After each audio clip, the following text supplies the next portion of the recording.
All day long, the dogs are evaluating habitat and checking it out for turtle scent. I've been doing this almost a decade, and I get so excited when I see one. My name is John Rucker.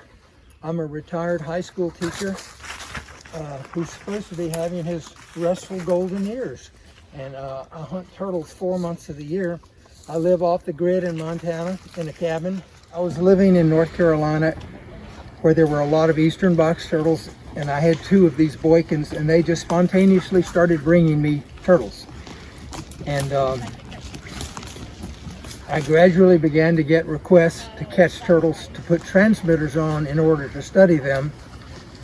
We never keep any of the turtles that I catch. So this is a training model I use for my young dogs.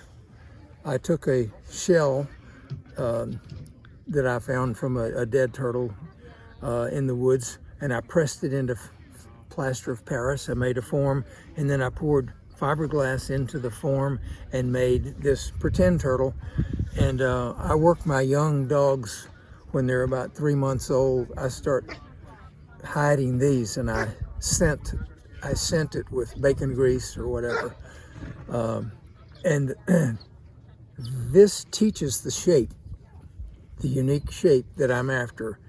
And then once you bring them out into the field and they see the older dogs catching live box turtles, they remember this, and it's a fairly easy leap from this to a wild box turtle. And they can make that leap with their imagination, and they transfer this training to box turtles. It's been tough this week. The weather's been too cold. We had an inch of snow yesterday.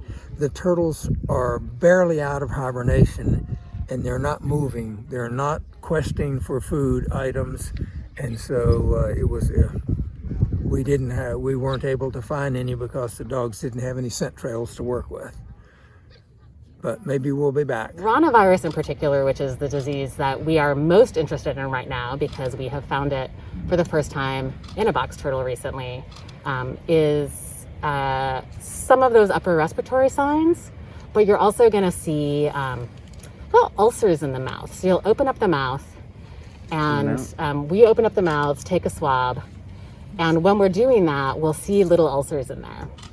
And that's pretty good sign that is what's happening. There's a whole bunch of other things we could see, but we really wouldn't see them on the outside of the animal. One of the really challenging things about working with an animal like a turtle is that most of them is shell. So when you're a turtle vet, you have to learn to look at signs that are on the head, that are just on the tail, and we really rely on our PCR and our diagnostics to learn a lot. That's one of the reasons we take samples, we take blood samples, because we learn a lot more about what's going on inside the turtle that way.